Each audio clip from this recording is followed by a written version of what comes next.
ओम अज्ञानतिमिरान्धस्य ज्ञानाञ्जनशलाकया चक्षुरुन्मिलितं येन तस्मै श्रीगुरवे नमः। श्रीचैतन्यमनोभीष्टं स्थापितं येन भूतले स्वयं रूपः कदा मह्यं ददाति सुखदान्तिकम्। वन्देऽहं श्रीगुरो श्रीयुतपदकमलं श्रीगुरून् वैष्णवांश्च श्रीरूपं साग्रजातं सहगण रघुनाथान्वितं तं सजीवं साद्वैतं सावधूतं परिजन सहितं कृष्ण चैतन्य देवं श्री राधा कृष्ण पादां सहगण ललिता श्री विशाखान्वितांश्च।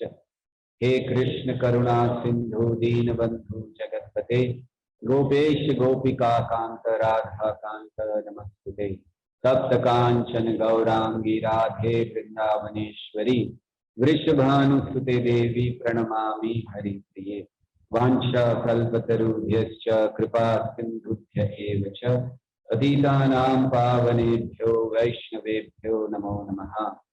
नमो विष्णुपादाय कृष्णप्रेष्ठाय भूतले श्रीमते भक्तिवेदांत स्वामिनिति नामिने। नमस्ते सारस्वती देवे गौरवाणी प्रचारिणे निर्विशेष शून्यवादी पाश्चात्य देशतारिणे। जय श्री कृष्ण चैतन्य प्रभु नित्यानंद श्री अद्वैत गदाधर श्रीवासादि गौर भक्त वृंद। हरे कृष्णा कृष्णा कृष्णा हरे हरे हरे राम राम राम हरे हरे। हरे कृष्णा।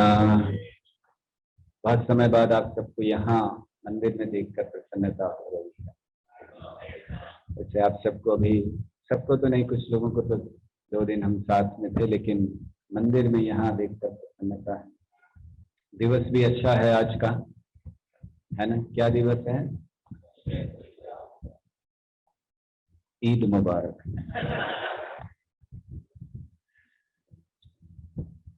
तो अक्षय तृतीया का दिवस बहुत शुभ दिवस है आज का दिन। अभी हम बता रहे थे कुछ देर पहले कि साल में 4 दिन इनमें कोई मुहूर्त नहीं देखा जाता, 4 दिवसों में। तो पहला चैत्र महीने का पहला दिवस, जिसे गुड़ी पाड़वा कहते हैं, महाराष्ट्र में पाड़वा कहते हैं, यहाँ क्या कहते हैं, अलग अलग जगहों पर अलग अलग नाम है। तो उस दिन कोई मुहूर्त नहीं देखा जाता। ज्यादातर हम लोग सब काम मुहूर्त देख कर करते हैं ना। कभी कभी हम किसी की शादी का कार्ड देखते हैं 11:32 पर, पता नहीं 1 मिनट इधर उधर हो गया तो क्या होगा। वैसे 11:32 पर करने के बाद भी कुछ होता नहीं है, लेकिन मुहूर्त देखा जाता है। तो 4 दिवसों में कभी मुहूर्त की जरूरत नहीं पड़ती। पहला है गुड़ी पाड़वा चैत्र, दूसरा विजयदशमी। विजयदशमी के दिन भी कोई मुहूर्त नहीं देखा जाता सीधे। तीसरा है कार्तिक पूर्णिमा, अर्थात कार्तिक महीने का पहला दिवस, उस दिन भी कोई मुहूर्त नहीं देखा जाता। और चौथा है अक्षय तृतीया, आज का दिवस। वैशाख महीना प्रारंभ हो रहा है, प्रारंभ हो चुका है। तो अक्षय तृतीया, ये भी, इस दिन भी कभी कोई मुहूर्त देखने की जरूरत नहीं। वैसे भक्तों के लिए हर दिन अक्षय तृतीया का दिन है, क्योंकि भक्तों को वैसे भी मुहूर्त देखने की जरूरत नहीं है। अगर हमने हरि नाम ले लिया, भगवान की सेवा कर ली, कथा सुन ली, उससे शुभ और क्या हो सकता है। तो इसलिए भक्तों को तो वैसे भी मुहूर्त नहीं देखना चाहिए, लेकिन फिर भी भक्त भी मुहूर्त उस समय देखते हैं जब विवाह का समय होता है। चाहे कुछ हो जाए, वो मुहूर्त तो देखेंगे ही। पंचांग क्या नहीं, वो कुंडली मिलाएंगे ही। इंग्लिश में कुंडली को हॉरोस्कोप कहते हैं।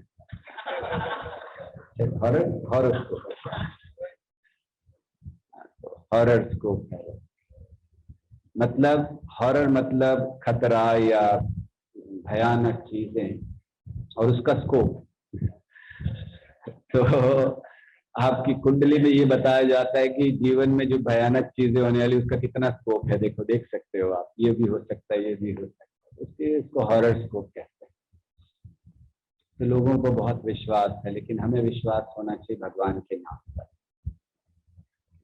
तो आज का दिवस महत्वपूर्ण क्यों है? क्योंकि आज के दिवस पर बहुत सी ऐसी चीजें हुई। अन्नपूर्णा देवी का प्राकट्य आज के दिवस पर हुआ था। कथा बताई, शिव जी भूखे थे तो उसके लिए अन्नपूर्णा देवी का प्राकट्य आज हुआ। साथ ही कहते हैं सतयुग और त्रेता युग का प्रारंभ भी आज के ही दिवस पर हुआ। और परशुराम जी, इनका जन्म आज के दिवस पर हुआ है। और फिर महाभारत का वो प्रसिद्ध प्रसंग जहाँ द्रौपदी को नहीं, युधिष्ठिर महाराज को सूर्यदेव ने अक्षय पात्र दिया। वे लोग सोचते हैं द्रौपदी को दिया, दरअसल महाभारत के अनुसार युधिष्ठिर महाराज को दिया था। तो अक्षय पात्र दिया, ये भी आज के दिवस पर हुआ। और साथ साथ आज के दिवस पर कुबेर जी को लोकपाल बनाया गया। चौथा लोकपाल ब्रह्मा जी ने, 3 पहले से थे, ब्रह्मा जी ने चौथा लोकपाल कुबेर जी को बनाया था। और सुदामा भी आज ही के दिवस पर कृष्ण से मिलने आए थे। अक्षय तृतीया का ही दिन उन्होंने चुना था कि जब वो आए मिलने के लिए। और रथ यात्रा का प्रारंभ भी जगन्नाथपुरी में आज से ही होता है। आज के दिवस से रथ बनना प्रारंभ हो जाता है। रथ यात्रा तो अब 2 महीना है, 1-1.5 महीना 2 महीना, लेकिन रथ बनना आज से प्रारंभ होता है। और इसके साथ साथ ही ऐसे कहते हैं कि ब्रह्मा जी ने रचना शुरू की थी इस जगत की आज ही के दिवस पर।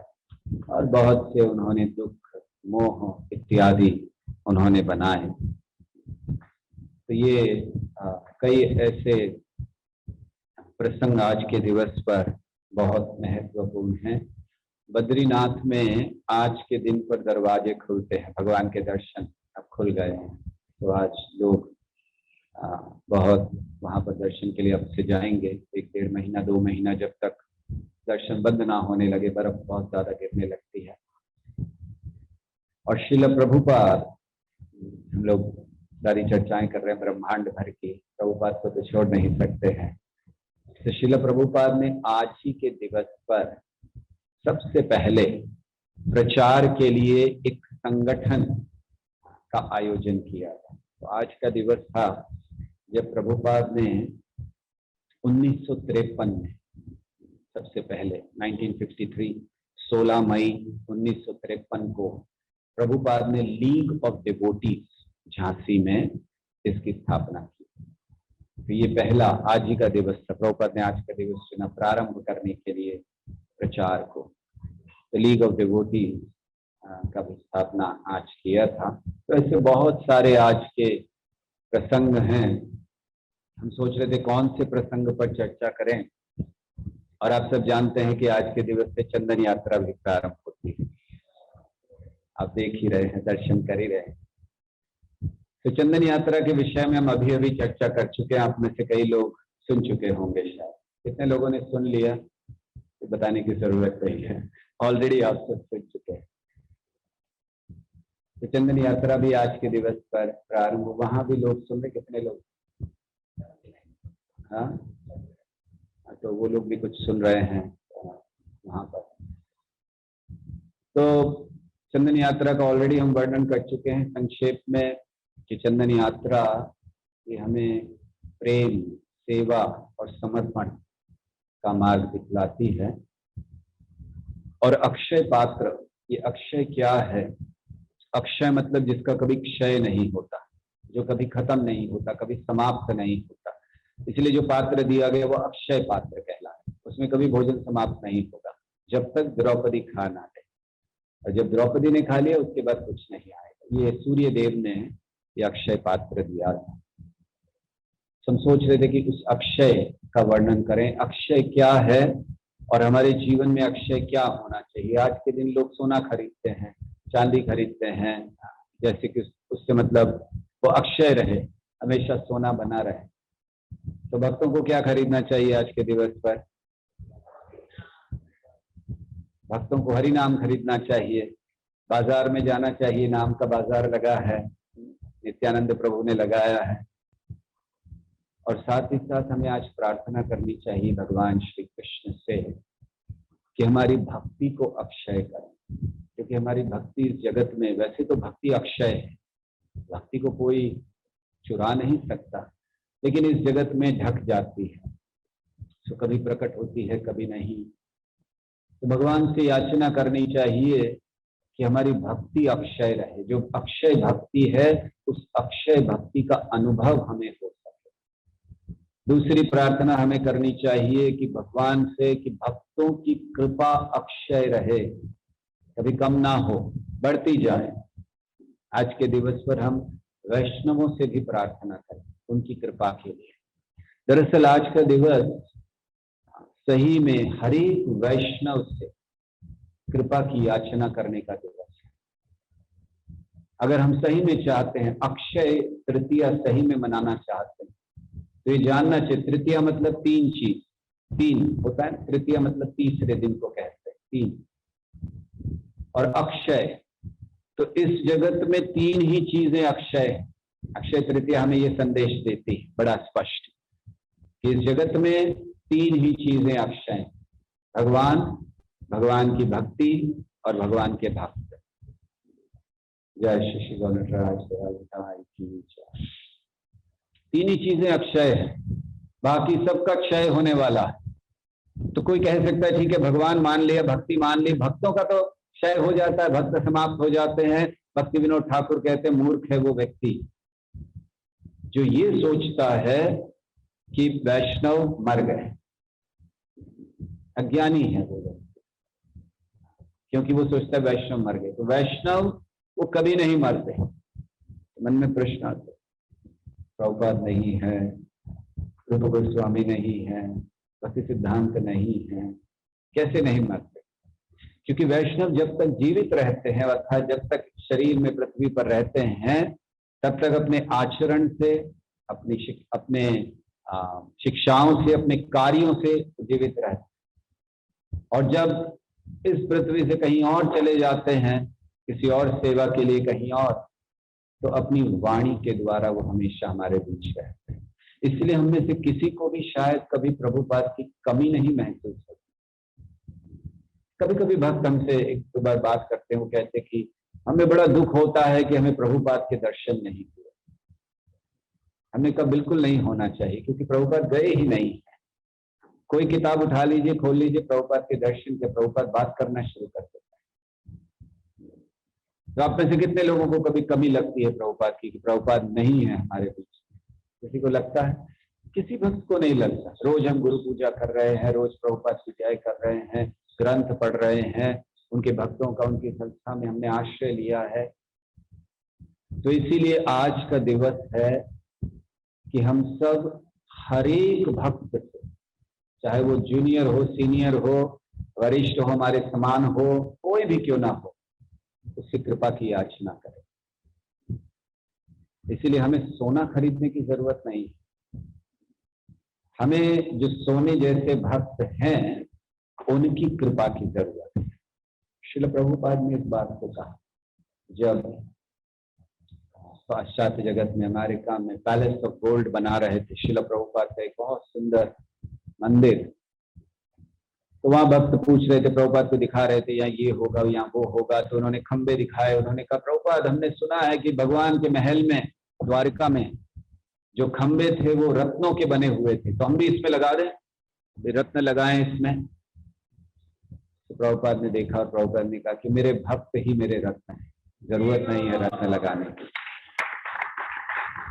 तो ये प्रभुपाद समझा रहे हैं कि हमें धन सोना खरीदने की जरूरत नहीं है। जो रत्न जैसे भक्त हैं उनकी कृपा की याचना हमें चाहिए आज तक, ताकि वो अक्षय रहे हमारे जीवन में। ये जान लीजिए, अगर हमें कोई बचा सकता है तो केवल भक्तों की कृपा, नहीं तो बड़े बड़े भक्त पतन होते देखे हैं हम लोगों ने, सुना है हम लोगों ने। क्यों?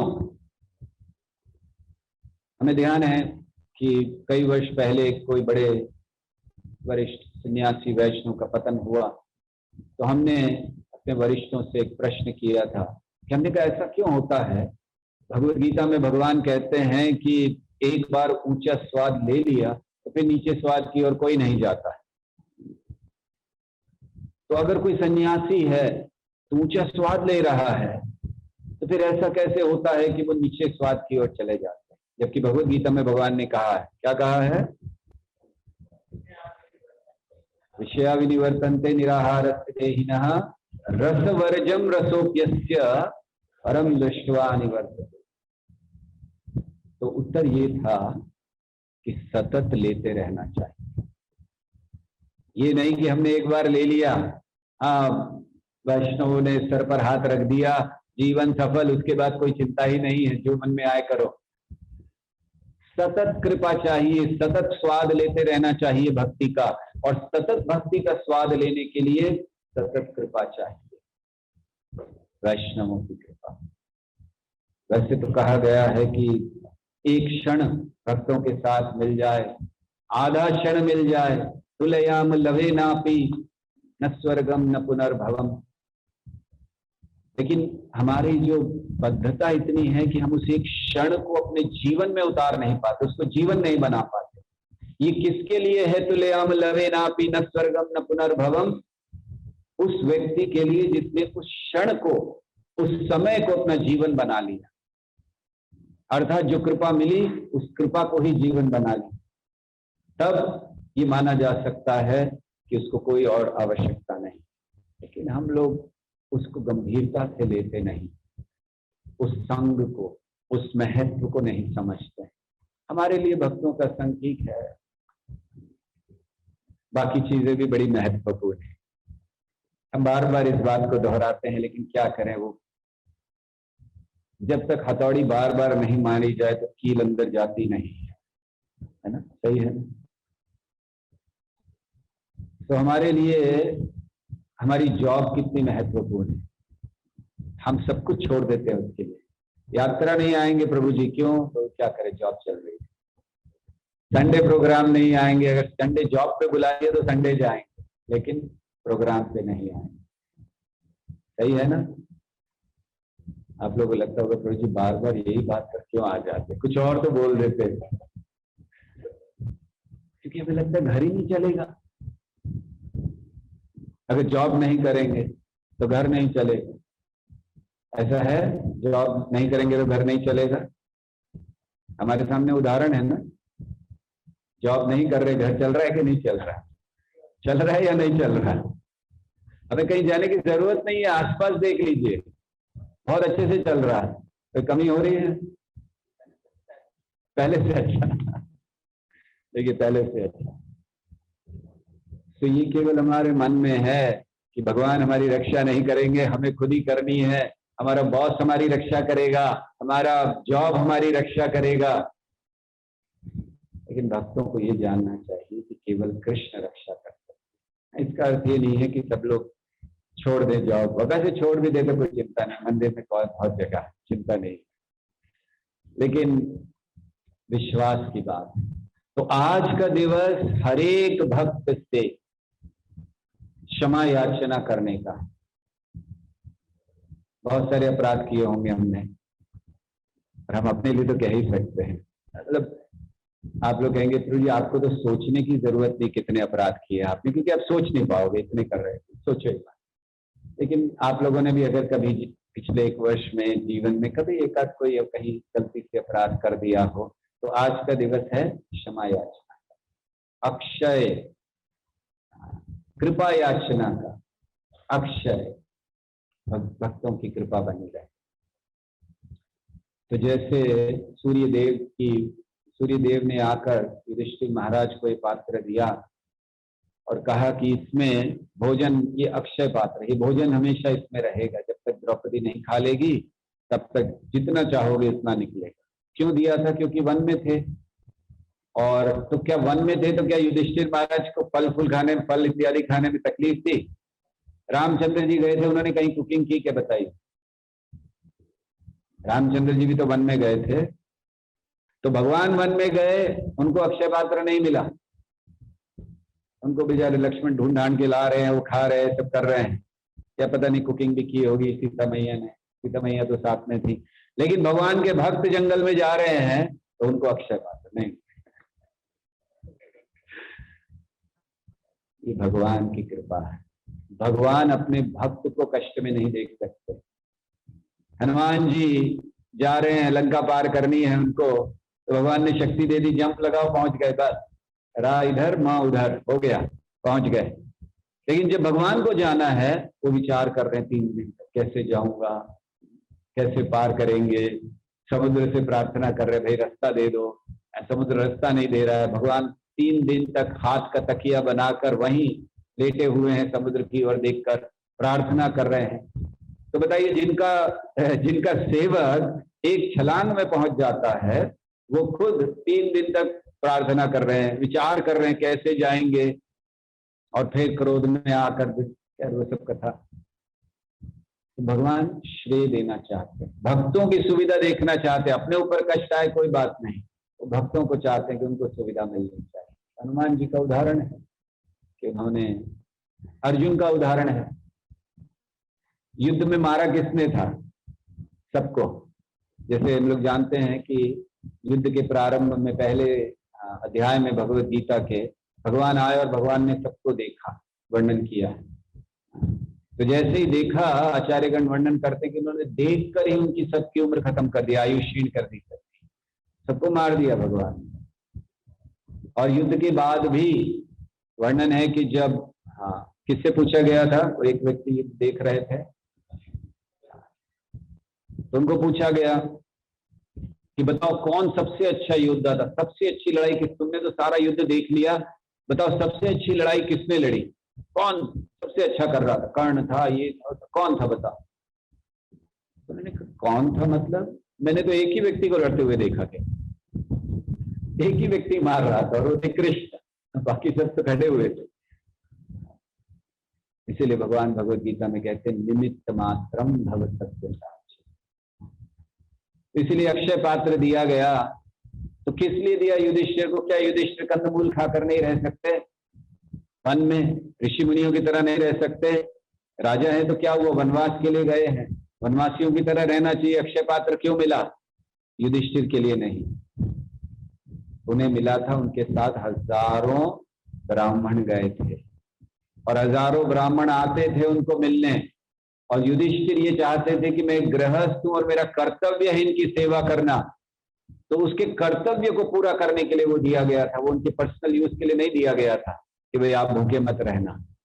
क्योंकि इतने ब्राह्मण थे, जब युधिष्ठिर जाने लगे वन में तो सब उनके साथ हो लिए, और बड़े बड़े ऋषि, धौम्य ऋषि इत्यादि। तो युधिष्ठिर महाराज ने रोक दिया सबको, आप नहीं आना, आप कहाँ आ रहे हो? अरे मैं जंगल में, मेरा खुद ठिकाना नहीं, मैं क्या खाऊंगा, कैसे रहूंगा, आपको सबको कहाँ ले जाऊं? तो उन्होंने कहा युधिष्ठिर महाराज से आप चिंता ही मत कीजिए, हम आपके साथ रहेंगे, कथा सुनते रहेंगे, हमें कोई चिंता नहीं, खाने को मिले या ना मिले। राइट? जैसे हम लोग यात्रा करते हैं, तो यात्रा में जाते हैं तो कोई चिंता नहीं होती खाने को मिले या ना मिले। हम देख रहे थे इस यात्रा में भक्तों को कोई चिंता नहीं थी, बस कथा हो रही है। उन्होंने कहा कि एक बार भी प्रसाद नहीं मिला तो कोई बात नहीं। राइट? यही भाव था ना। तो युधिष्ठिर महाराज को उन्होंने कहा कि कोई चिंता नहीं है महाराज, आप चिंता ही मत करो, हमारे खाने पीने रहने की सुविधा की, आप जहां रहोगे वहां कृष्ण कथा होगी, ये उनको पता था। तो उन्होंने कहा हम तो कृष्ण कथा सुनना चाहते हैं, इसलिए आपके साथ चल रहे हैं। अब यहाँ पर कौन कृष्ण कथा करेगा?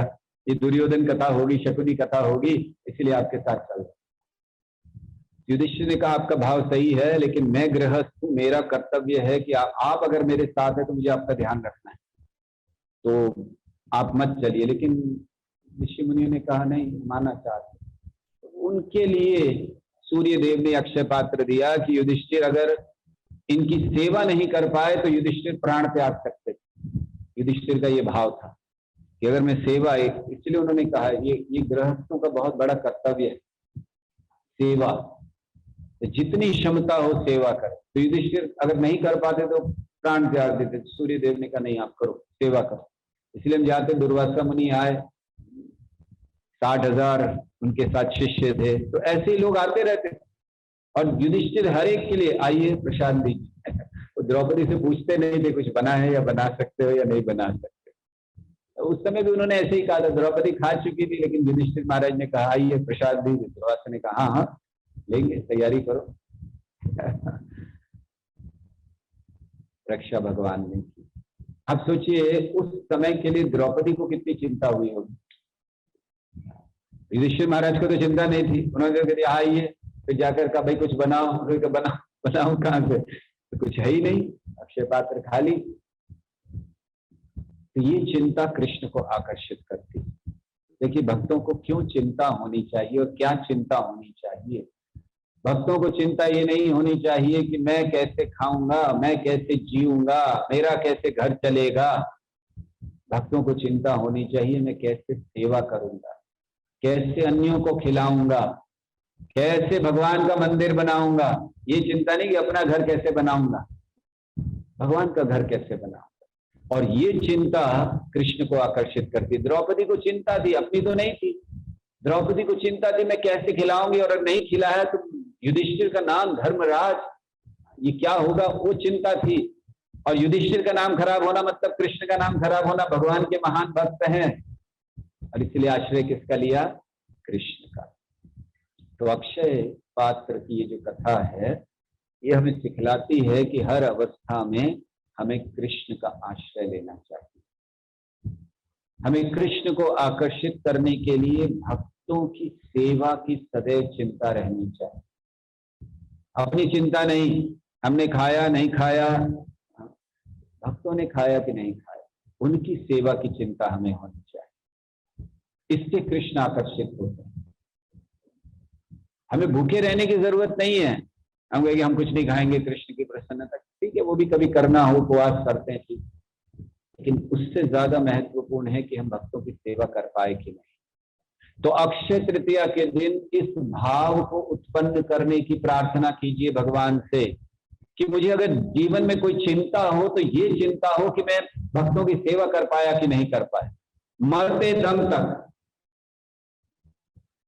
जीवन हमारा सफल तब होगा जब आप मान लीजिए कि आप मर रहे हैं, मृत्यु की शैया पर हैं और आपकी चिंता हो रही है मैं सेवा कैसे कर जाऊं, जाते जाते क्या सेवा करके जाऊं। श्रील प्रभुपाद प्राय 14 नवंबर आने वाला, प्रभुपाद देह त्यागने वाले हैं, लेकिन वो चिंता क्या कर रहे हैं, अरे उस भक्त के पांव में कुछ फोड़ा हो गया था, वो ठीक हुआ कि नहीं हुआ। खुद हिल नहीं पा रहे हैं, उनको हिलाने के लिए भक्त लग रहे हैं, फिर प्रभुपाद चिंता कर रहे हैं। प्रभुपाद उस समय भी पूछते थे, आपको आश्चर्य होगा जानकर, जब प्रभुपाद बिस्तर पर है, बस 2 दिन 4 दिन बाकी है उनके जाने में, प्रभुपाद पूछते थे प्रसाद क्या बनाया भक्तों के लिए। आप सोच सकते हो हम लोग करेंगे कोई? कितना तकलीफ, बेड पर है, पेन है, वो घुमा नहीं जा रहा, उनको कोई घुमा रहे हैं, कुछ प्रभुपाद को ना चेतना अलग है, लेकिन हम बता रहे हैं उस समय में प्रभुपाद ये पूछा करते प्रसाद क्या बना है, मतलब भक्तों के लिए सही अच्छा प्रसाद बन रहा है कि नहीं बन रहा। ये सिद्धांत है, ये हमारे आचार्य हैं जो हमें सिखला रहे हैं कि हमारा जीवन हमारे लिए नहीं होना चाहिए। तो हमारी चिंता क्या हो, आज प्रार्थना करें भगवान से कि भगवान मुझे ऐसी चेतना दीजिए कि मेरी चिंता हो कि मैंने भक्तों की सेवा की कि नहीं। मरते दम तक प्रार्थना कीजिए कि मरते मरते भी सेवा करके जाएं भक्त। ये हमारा भाव होना चाहिए। इसे कहते हैं अक्षय। हमारी सेवा अक्षय रहे, भगवान की कृपा अक्षय रहे हमारे ऊपर, उसका कभी नाश ना हो। तो इसलिए ये अक्षय तृतीया का दिन या चंदन यात्रा का दिवस इस सेवा का दिवस है। ये चंदन यात्रा पूरी सेवा, भगवान के लिए चंदन घिसना। कल कुछ भक्तों ने किया शायद, राइट, कुछ भक्तों ने कल किया। कितने आए थे? 6-7 लोगों ने आया कल चंदन घिसा। बड़े बड़े मंदिरों में तो पता नहीं कब से 15-15, 20-20 दिन पहले से घिसना शुरू हो जाते हैं, क्योंकि इतना चंदन लगता है। बड़े विग्रह होते हैं तो उनको बहुत चंदन लगता है। तो यहाँ पर ये भी सेवा आप लोग कर सकते हैं, रोज कर सकते हैं। चंदन तो भगवान को रोज लगेगा। तो ये भाव बहुत महत्वपूर्ण है, इसको उत्पन्न कीजिए जो अक्षय पात्र का भाव है, कभी समाप्त ना।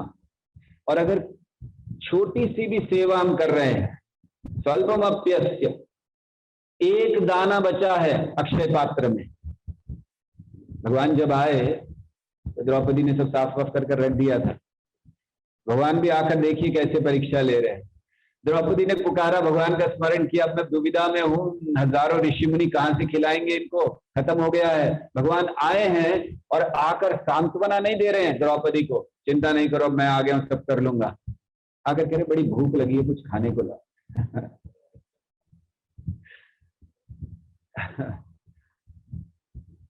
हम सोच रहे थे द्रौपदी ने क्या सोचा होगा उस समय। द्रौपदी के मन में क्या आया होगा। पहले तो द्रौपदी ने देखा तो वो खुश हो गई होगी, अब सब ठीक हो जाएगा, और यहाँ आके कह रहे प्रभु की थोड़ी भूख लगी है, कुछ लाओ खाने की। कुछ है ही नहीं। अरे ठीक है, पक्षपात होगा, एक दाना कहीं पर रह गया है। एक दाने का अर्थ क्या है? छोटी सी सेवा जो हमें भी ना दिखे। द्रौपदी को नहीं दिखा था दाना रह गया, हमें भी ना दिखे, मान लीजिए हमने कोई छोटी सी सेवा कर दी। क्या छोटी सी सेवा हो सकती है? चल रहे हैं, कहीं जा रहे हैं, कोई भक्त खड़े हैं, हमने उनको हरे कृष्णा बोल दिया, या उनको एक गिलास पानी दे दिया, जो हमें याद भी नहीं रहेगा। आपको याद है आपने किसी भक्त को भी पिछले 15 दिनों में पानी दिया था? किन किन भक्तों को याद है? हमें याद भी नहीं। द्रौपदी को याद नहीं था वो छोटा सा दाना है या नहीं, लेकिन भगवान उस सेवा को याद रखते हैं, और उसके कारण भगवान ने उसको खाया एक बार, तो भगवान तुष्ट हो गए, और फिर जगत तुष्टम। इसीलिए चंदन लगाया जाता है भगवान को, कि गर्मी बहुत है, चंदन लगाएं, भगवान शीतल होगा, शरीर भगवान का, अपने आप सबको शांति मिल जाएगी, टेम्परेचर अपने आप डाउन हो जाएगा। तो ये भाव, तो इसीलिए आज का दिवस हमारे लिए बहुत महत्वपूर्ण है। आज का दिवस जैसे सुदामा का भी दिवस है, सुदामा आए आज के दिवस पर, तो वो कैसे अक्षय है। तो भगवान ने क्या दिया सुदामा को? सुदामा जब आए हैं, सुदामा ने कुछ मांगा नहीं, आए थे मांगने। पत्नी ने कहा था जाइए कुछ लेकर आइए। सुदामा दरअसल मांगने नहीं आए थे, लेकिन मांगना तो था। अच्छा, सुदामा ने नहीं मांगा, भगवान ने भी नहीं पूछा। आपके घर आए हैं, पता है इतने ब्राह्मण गरीब है, आप ही पूछ लेते या दे देते। पूछा भी नहीं, दिया भी नहीं सुदामा को, कि जाते जाते ये लीजिए एक पैकेट डोनेशन कुछ। भगवान तो कुछ डोनेशन एक पैकेट नहीं देंगे कुछ। ना भगवान ने पूछा और ना सुदामा को दिया कुछ। तो आचार्यों ने वर्णन किया बहुत सुंदर, क्यों नहीं दिया भगवान ने। अब कोई आया है, आप लोग ऐसा करोगे? आपके घर आया, आपको पता है कि वो व्यक्ति वो बहुत अच्छा व्यक्ति है, और उसकी स्थिति सही नहीं है, वो दिख भी रहा है, कपड़े फटे हुए हैं, और आप जानते भी हो, हाँ परमात्मा हो, सब पता है आपको, लेकिन आप उससे बातें कर रहे हो, अच्छा कैसे हो, सब ठीक है, घर में सब ठीक है, बहुत अच्छा है, अच्छा ठीक है, हरे कृष्णा, थैंक यू, कुछ दे नहीं रहे। तो भगवान क्या सोच रहे थे? भगवान सोच रहे थे कि मैं इसे क्या दूं, क्योंकि कुछ दूंगा इसको तो बहुत कम होगा। नहीं, मैं दे रहा हूं, भगवान के द्वार आया है, तो इसकी भक्ति जो है, इसका जो प्रेम है, उसके बदले में तो मैं कुछ दे ही नहीं सकता। और कोई बड़ा व्यक्ति कुछ देता है तो उसको अपने स्तर का देना है, कोई छोटी चीज थोड़ी दे सकता है वो। मान लीजिए कोई बहुत बड़ा करोड़पति व्यक्ति है, करोड़ों रुपया है उसके पास, आप उसके पास मंदिर के लिए डोनेशन मांग रहे हो, 5 रुपए की रिसीट फाड़े हो, तो भगवान सोच रहे मैं कैसे इसको ऐसा सब दे दूं। देना है तो कुछ भारी देना होगा, और क्या दें? तो भगवान जब सोच रहे कि कुछ बड़ा देना है तो फिर कुछ बड़ा ही होगा। दूसरा, भगवान सोच रहे थे कि मैं इसको देकर इसको शर्मिंदा नहीं करना चाहता। वो मित्र का भाव जानते थे कि अगर कुछ दे देंगे भगवान तो वो भाव चला जाएगा। इसीलिए सुदामा का भाव क्या था? सुदामा को जब मिले, भगवान ने कुछ नहीं दिया, वो चले गए, तो क्या सोच रहे थे सुदामा जाते जाते? बहुत सुंदर श्लोक है। सुदामा ये नहीं सोच रहे थे कि भगवान ने कुछ किया ही नहीं, कुछ दिया ही नहीं, अरे मैं गया था, पत्नी को जाके क्या बताऊंगा। सुदामा ये सोच रहे थे मुझे इतना सब दे दिया भगवान ने, कौन हूं मैं? सुदामा कहते हैं मैं एक गरीब व्यक्ति, कोई मेरी स्थिति नहीं, और श्री कृष्ण ने मुझे आलिंगन किया। वो ये सोचकर जा रहे हैं इतनी बड़ी चीज मुझे दे दी है। वो ये नहीं सोच रहे हैं कि अब में से कोई होता तो निश्चित यही सोचता था, कुछ फायदा नहीं हुआ, जाने आने का खर्चा भी निकला नहीं हम लोगों का, है ना। अरे सोचते यात्रा की खर्चा ही नहीं निकला, क्या फायदा होगा जाने आने का। सुदामा ये नहीं सोच रहे, सुदामा सोच रहे भगवान ने मुझे आलिंगन किया, इससे बड़ा और क्या चीज, मैं कौन हूं जो मुझे आलिंगन किया जाए। ये सुदामा का भाव, और इसे कहते हैं अक्षय। अर्थात वो धन, वो संपत्ति जो भगवान दे सकते थे भौतिक दृष्टि से, भगवान ने दिया भी, लेकिन उससे ज्यादा अक्षय चेतना की आवश्यकता है। कैसी चेतना? इस सुदामा की चेतना। तो हमें अक्षय तृतीया के दिन द्रौपदी के से सीखना चाहिए कि स्वल्पमप्यस्य धर्मस्य, और सुदामा से सीखना चाहिए अक्षय चेतना।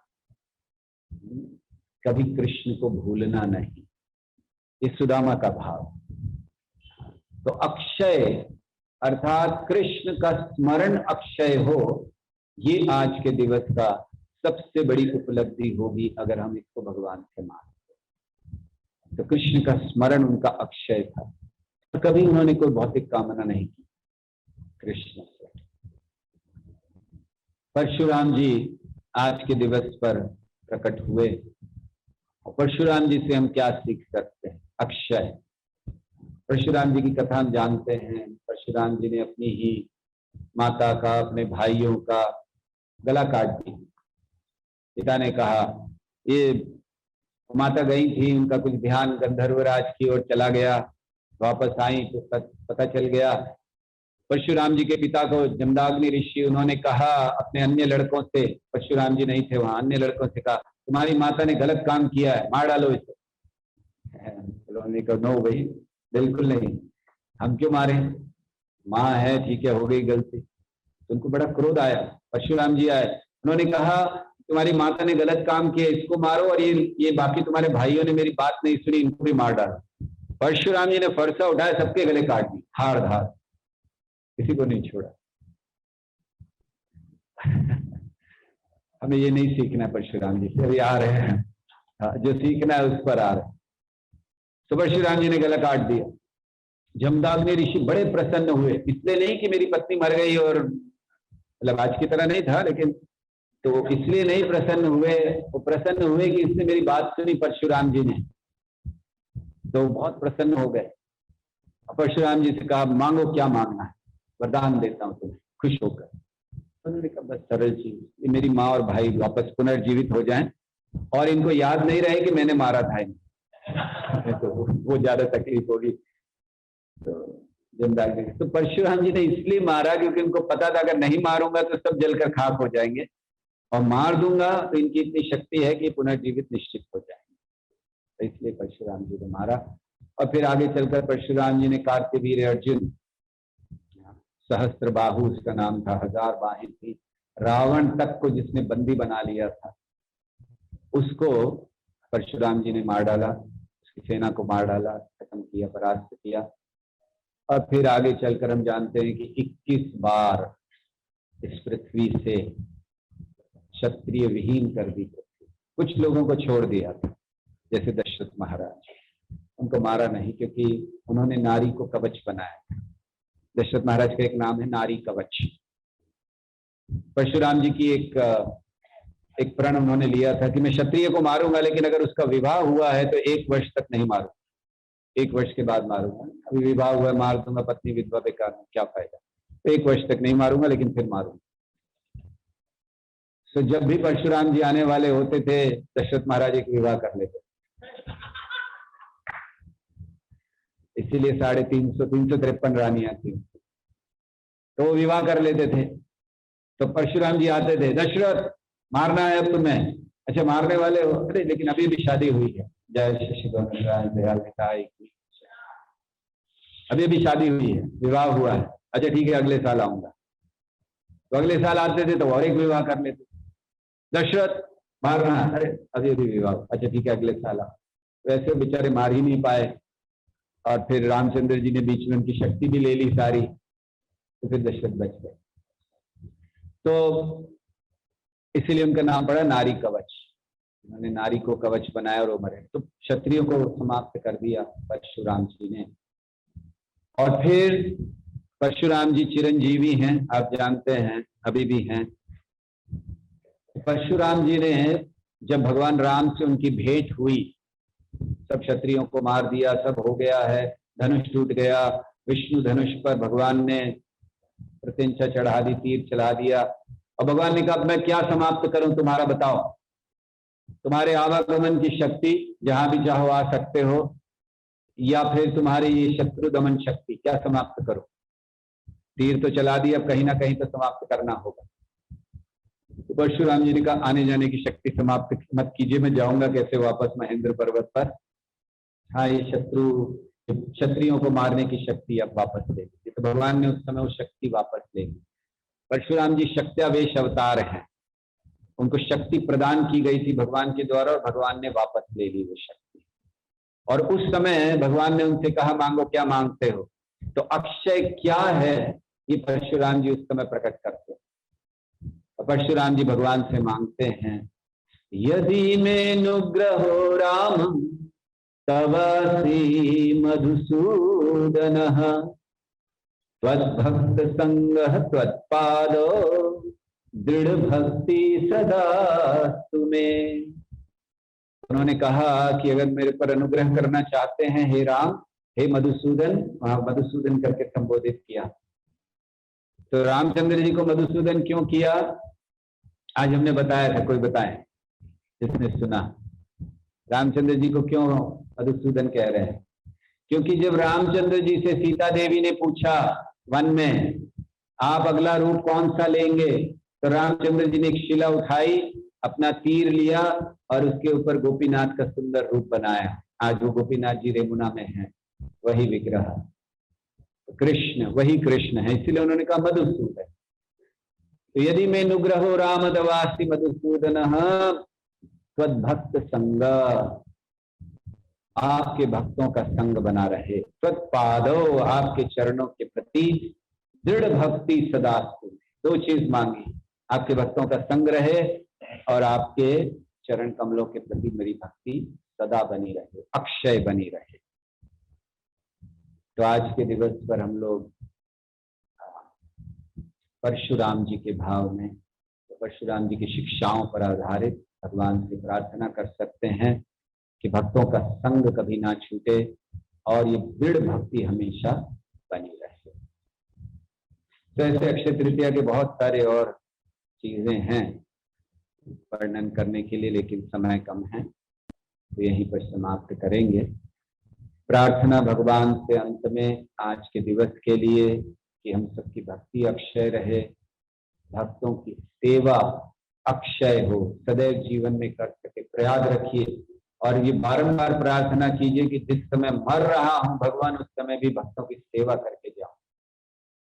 और साथ साथ कृपा की याचना भगवान से करें, संग मिला रहे, संग बना रहे। ये सही दृष्टि में अक्षय तृतीया है। अक्षय तृतीया, तीन चीजें अक्षय हैं, भगवान, भगवान के भक्त और भगवान की भक्ति। इसको कभी भूले नहीं। हरे कृष्णा कृष्ण कृष्ण हरे हरे, हरे राम राम राम।